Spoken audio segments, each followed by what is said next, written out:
Yeah. Winfred, coming to you. Of course, talking about the important element of having more or less symbiotic relations, where the young people gain, the government gains. The gain of the government is the gain of the common man, in this case, of course, wanting to keep the pandemic at bay.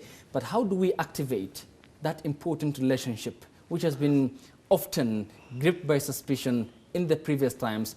How do we activate it now, going forward, to create a partnership, a proper partnership between the young people and the government, not for COVID purposes, but for the foreseeable future and the future of young people in this country?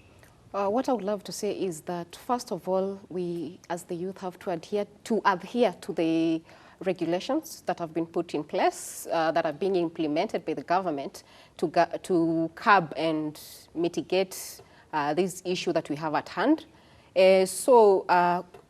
The symbiotic relationship that should be created between the government and the youth is supposed to be now and now, because right now most of the youths are back at home and they're not doing anything. They're just they're idle because of the kind of jobs that they are doing.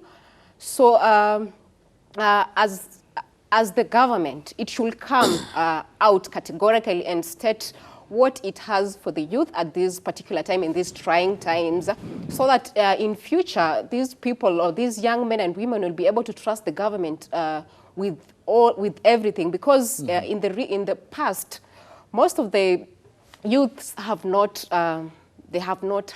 had trust in the government, especially when it had come to employment positions and dockets of the youths being occupied by very old people, like 70-year-old, 90-year-old.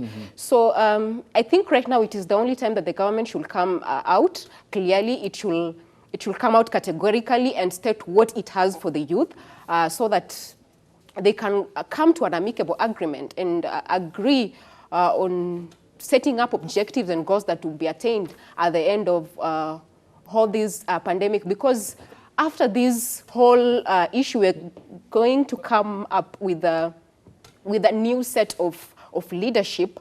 For example, the one that is being displayed by Governor Joho, who's showing some good leadership skills. You know, these are the kind of people that the youth need to come and cohabit with them and come up with solutions to this great issue that is affecting the whole world, and the issue that is affecting us both emotionally, physically, and economically, and psychologically. So we really need this. Okay. Yeah.